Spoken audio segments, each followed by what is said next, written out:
The opinions expressed on this program are those of the participants and do not necessarily reflect those of Cable 14, its sponsors, or its shareholders, Cogeco Cable, Shaw Cable, and Source Cable Limited.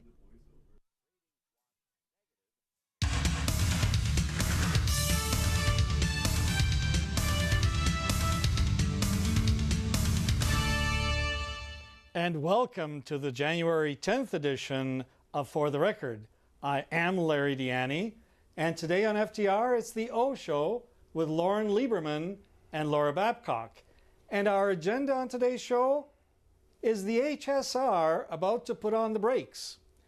Art and economic development, is that a good fit? And is the farmer's market leaving a bad taste in your mouth? All of that and more. But first, let's meet our panel. Welcome to you, Loren. Thank you for having me, sir. It's always a pleasure. And Laura, of course, always nice to see you. You too, and Larry. you give us some updates on the Laracast.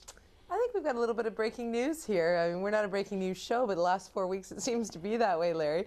We did a Laracast last night where we interviewed our former mayor, Mayor Fred Eisenberger, and you know, he was going to come in and talk urban renewal.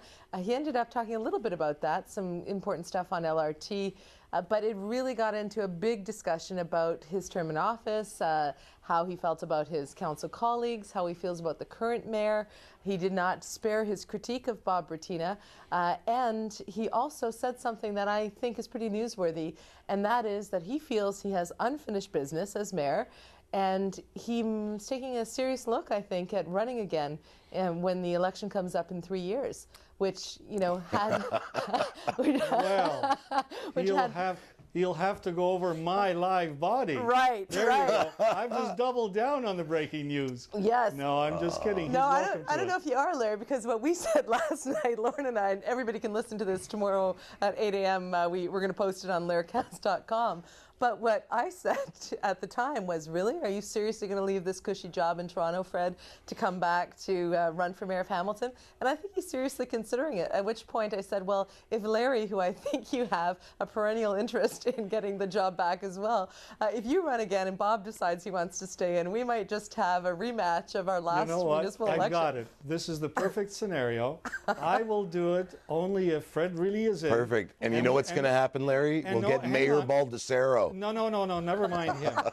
I will do it only if Fred really stays in, if Bratina runs again, and if we can convince Bob Wade and Bob Morrow to come in. Wow. Then we'll have a free-for-all. Well, Fred was advocating that I have all the living mayors in the Laracast so they can have their shot. But, you know, he was very pointed in his comments, surprised me with a lot of the stuff that he said. And I think that it's a really worthwhile listen for people in Hamilton to hear what's on his mind, especially because he's seriously considering coming back and running for mayor. Every time I went back at him and said, you know, tried to give him a way out, he didn't say 100% he's declaring, but I don't know, Loren, you were there. I think it's pretty serious on his agenda. He wants to finish his business. The head tells him no, the heart still yearns for it. That's what he said. But as we all know, it can't be done. It's an emotional decision, but we'll see. I don't know about that. Anyway, listen. I'm not advocating on this program for a rematch of the three of you. I just have to say. We'll have to listen to the Laracast, and then we'll judge for ourselves. But let's get on to our agenda today. I have one other quick update, Larry. I'm sorry. Oh, yeah, go ahead.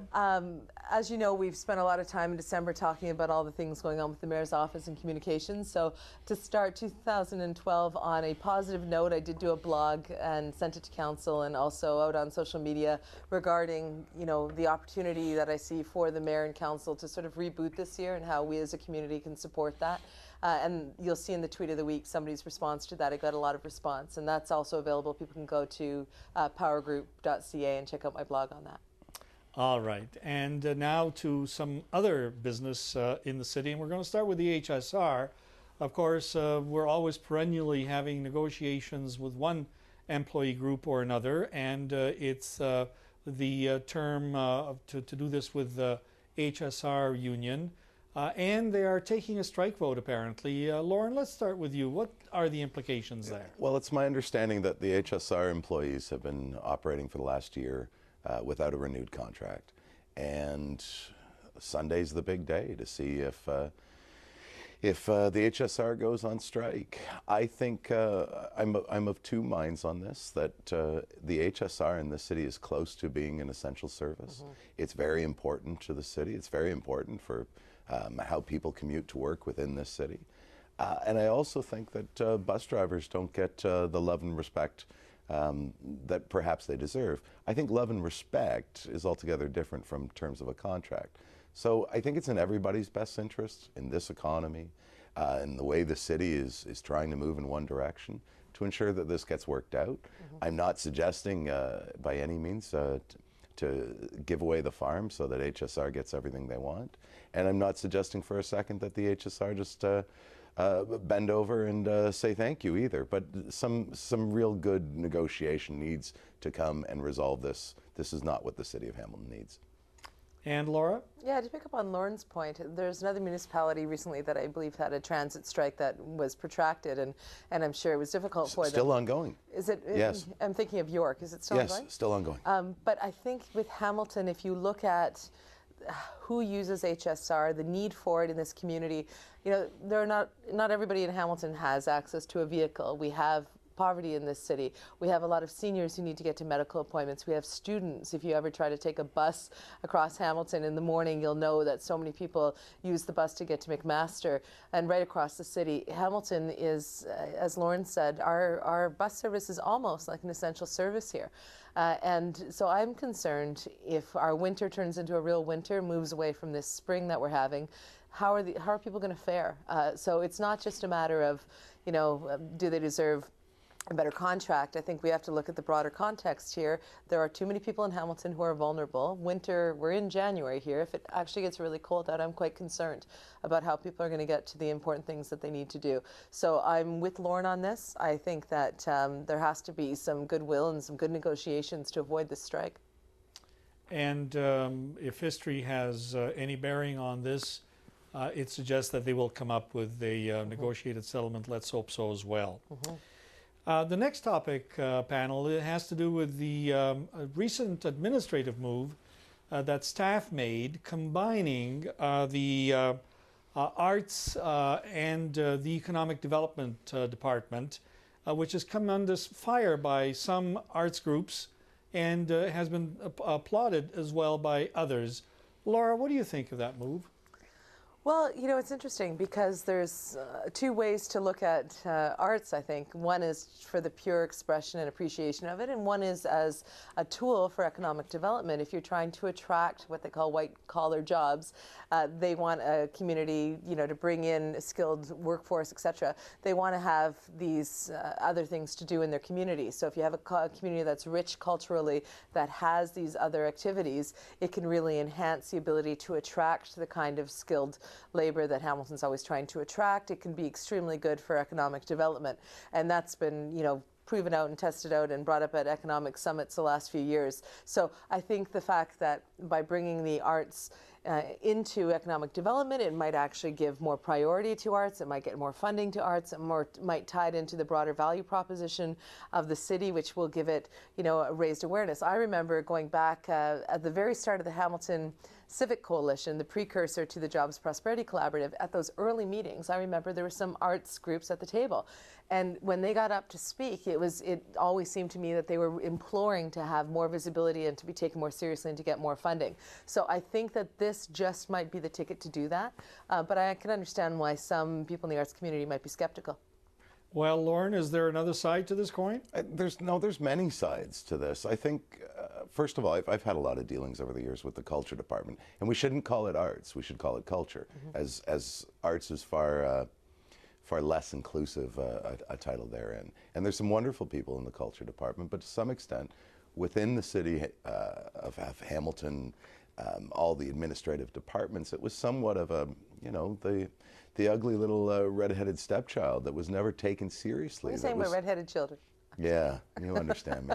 And it's probably a good move for that department to have its portfolio now attached with economic development. But I'm a little bit confused. The culture department now reports to economic development. I haven't been informed or read anywhere about any change of direction in the culture department except to who they report to. And just because Jeremy Freiberger says it's a good thing, or Gary Santucci says it's a bad thing. There's really nothing that has changed except within the bureaucratic structure of things. So the fear of monetizing the arts community in this town, I don't know how that even comes into play, how that's even a question. Nobody has said there's going to be more arts funding, less arts funding, a diversification of the culture portfolio. I don't think it's anything other than a bureaucratic shuffle, and it's my understanding that there's certainly more of these to come.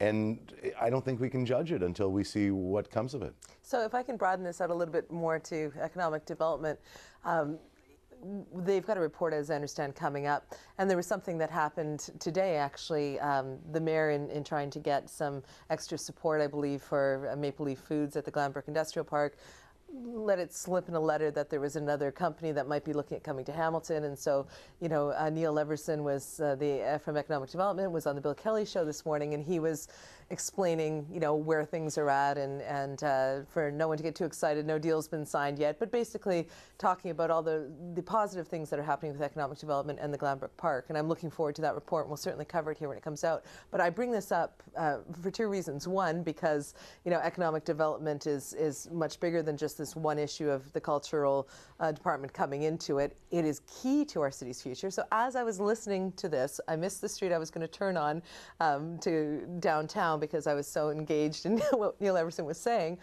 So I had to take a street just, you know, one block east downtown Hamilton. And it's noon. I'm with my young daughter in our family-looking SUV, and a prostitute at noon, right on King Street, tries to get me to pull over and solicit me or whatever. And there was a cop right there, a cop car, a cruiser, that honked and pulled over, and so she probably got into some trouble. But you know what? She was hardly clothed. It was cold outside. It was the middle of the day. And I just thought to myself, having just heard this economic development discussion, we really need as a community to not quibble about how economic development does its job. We need it to do its job, and we need to support it in every way that we can, because if we can get, you know, all ships rising in this community, we won't hopefully have the kind of scene that I saw right downtown at high noon today. Laura, what you ran into may be indicative of downtown Hamilton culture, but not necessarily of the culture department's portfolio. I'm just saying, you know, while I appreciate that some artists are concerned about this, anything that makes our economic development department fully resourced and fully viable, and I think they've really come a long way in the last few years, anything that helps that will help people like this poor woman downtown. It's kind of shocking at the, you know, the middle of the day in the busiest street in your city to see that going on. Yes, indeed. But thankfully, the police were also there. Yes, they were. They were right there. And they reacted immediately. Yeah. Well, there's another controversy going on as well downtown. It has to do with the market. And because I have a little office not too far from it, I frequent it whenever it's open, at least several times a week, 3 times a week. I was there again today. And 4 merchants approached me wanting to tell me their side of the story as to why they feel aggrieved. But Loren, let's start with you. This battle of control, is it leaving a bad taste in people's mouths, and might it do more damage than good? Well, I'm not sure that it makes any sense that the city culture department actually runs the farmers market. It's ridiculously subsidized in terms of a retail operation. I'm not sure that we can look at our farmers market, which is wonderful, and when I lived downtown, I certainly frequented it a whole lot more, but I'm a fan. But I don't see it as some sort of tourism draw. I see it as something that every urban area has, and it's kind of cool and people enjoy it.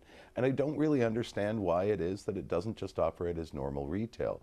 So all the power struggles and all the bitching and all the confusion as to who's leading the farmers market in which way or the other, I think could really be resolved if they could figure out an entirely different mode to operate in.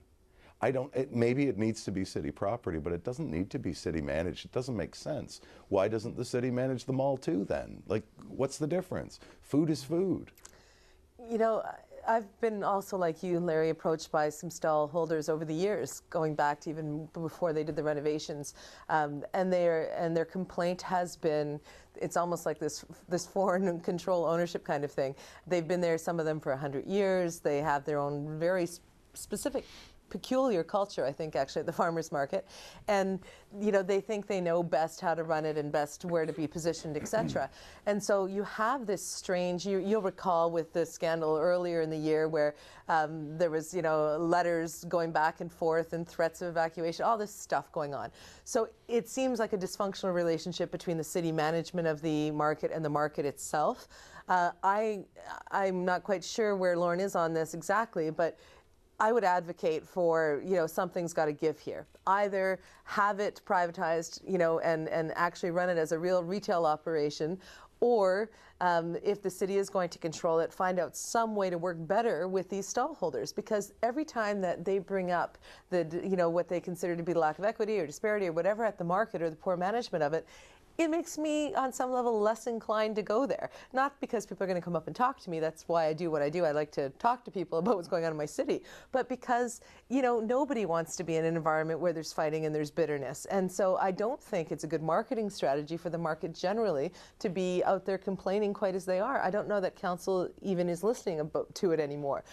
So, you know, something has got to give here, or they could jeopardize what is, as Loren said, you know, a valuable part of Hamilton and urban culture. There's also something we need to consider. There's a variety of farmers markets, some of which are seasonal throughout the city. But this is the one we always hear about, and I get it. I like it. It's cool. I go to Sam's Cheese. It's a great thing. But if you don't like where you're positioned, then go somewhere else and pay market rent.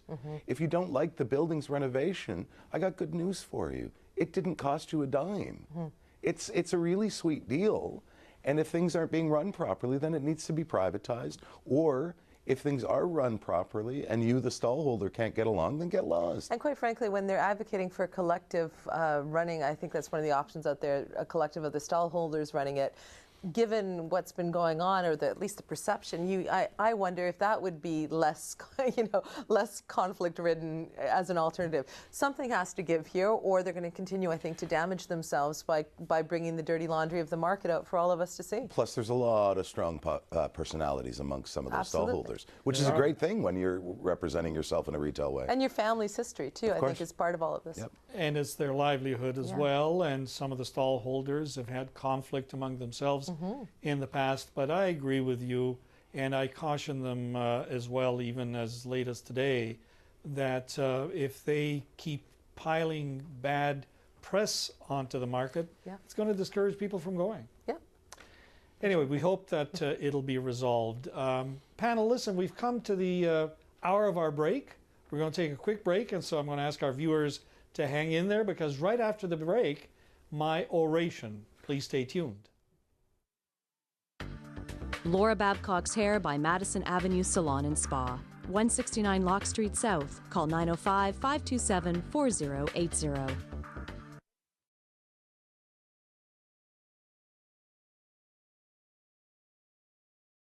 Laura Babcock's Wardrobe by Pennington's in the Gage Square Plaza, 601 Upper Gage. Call 905-388-2091.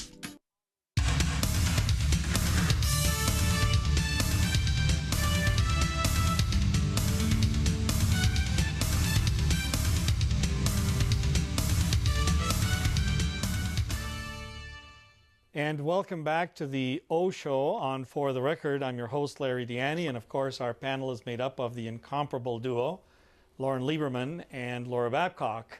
And panel, it's time now for my oration, and I want to talk about amnesty days.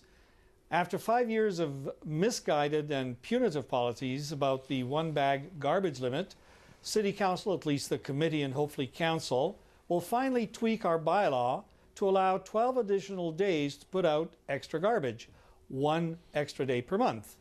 The effort was led by Councillor Tom Jackson, who has common sense galore, and supported by staff who actually gave me the idea to do this when I included it in my ill-destined campaign for the mayoralty a year or so ago. It was platform number 223. Indeed. Well done to all. I was disappointed, though, that Councillor McCaddy and Councillor Johnson, who are good councillors in their own right, but they both spoke against the policy. Councillor McCaddy just wanted to slow down the process, but Councillor Johnson, representing a rural area which is targeted by those dumping extra refuse when they can't put it out on curbside truly puzzles me. Let's hope that she recovers her balance before council tomorrow night. But starting in April, the flexibility will help homeowners and reduce the midnight dumping of garbage on our escarpment and other places. Panel, was this a good idea, or will it make us lazy reducers of waste? Oh, it's Laura? You know, it's something which is better than what we've had. My husband, let me rant on his behalf here. He is, you know, recycling God in my mind. He takes pains with our family and all the people who are always over with us and our kids, takes pains to separate out everything, his blue boxes. I mean, it really is a lot of effort. And no matter how much he tries, he has to take a trip to the dump every couple of weeks. He pays for it at the dump. You know, he's got a vehicle that can transport it, but he gets so frustrated, and so do I. And, you know, at council, I understand them trying to get us to recycle more and, you know, have less waste, etc. But in a family like ours, with him doing as much as he is, it's still not enough. And so this one bag limit has been a real thorn of contention in our home. And I'm really glad that council is saying, okay, we recognize this is an unrealistic standard. It's resulting in what, a 400% or something increase in people dumping trash all over the place, makes our whole community look bad. My husband says he sees truckloads of trucks going out and dumping things. He sees them drive right by the dump and go dump them in fields.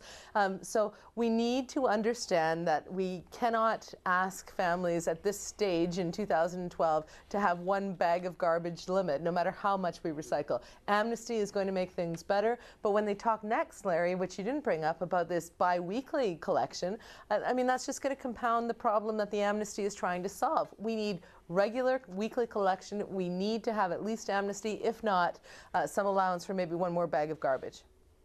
Thank Lauren, you for what do bringing you it up. think? I find a lot of confusion still. I know I'm kind of a dullard and don't really get things, but in terms of what can go in your green bin, and I'm not going to figure out which is the extra bag day a month. I just think if you have garbage, you should throw things out. It's about tidy living. It's about cleanliness, truly, because there's a lot. We don't need to watch hoarders to see that some people really need more than just one extra bag limit. But as far as what Laura was saying in regards to the dump, I think it is the greatest value of a municipal service that's provided for $8.50, which will get you, you know, up to the first 1,500 kilograms or something. You put it in a plastic bag, you can dump dead bodies, batteries, uranium. I don't understand why the emphasis is on recycling when you can throw out anything at the dump for $8.50. But you've got a big truck, right? You can transport stuff to the dump. You've got that extra $8.50 to do it like we do. But you know, if you've been to my house, Lauren, my entire third of my driveway is taken up with 16 recycling bins and green bins and garbage. Like it's turning into an industry at my house. My husband trying to manage the waste. And so when you look at that and you think, well, what about the people who can't drive to the dump, who can't get it there, who don't have a vehicle, who can't pay that extra money? You know, I think as a municipality, we should be giving people a realistic garbage collection for sanitary reasons like you suggested, and just for our sanity, if you don't mind me playing on the word. Sure, but if you have the wherewithal to be able to drive to the Brow or out to some rural area, and get rid of it that way, surely to God you can figure out the $8.50. There's no excuse for the public dumping. There's no excuse for that illegal dumping. I just want to make sure that our city politicians are setting bylaws that are reasonable and manageable and enforceable. You know, they talked about $1 million price tag on more enforcement. Let's just let people get their garbage collected, and I'm sure we don't have to spend that money patrolling the fields out there in Glanbrook. And that would have been, now they've parked that issue, Laura, in terms of the $1 million. Right. And thankfully they've done that. But I think that this extra collection will probably make that not a needed expenditure. You can always just burn it in your fireplace at this time of year. Well, actually you can't. You can't. No, you not can't. in the city. Lauren. No. Remember, Lauren lives with the horses and the hunters out in God's country. And he's being mischievous. We know that. Come on. But Laura, you raise a great point, and we will talk about the bi-weekly collection, because it actually is working in some municipalities. When we get closer to it, we'll probably raise it as a topic. Sure. I'm sure you will. Larry, can I steal just 1 second here at the end for something, a little thing I want to put out there?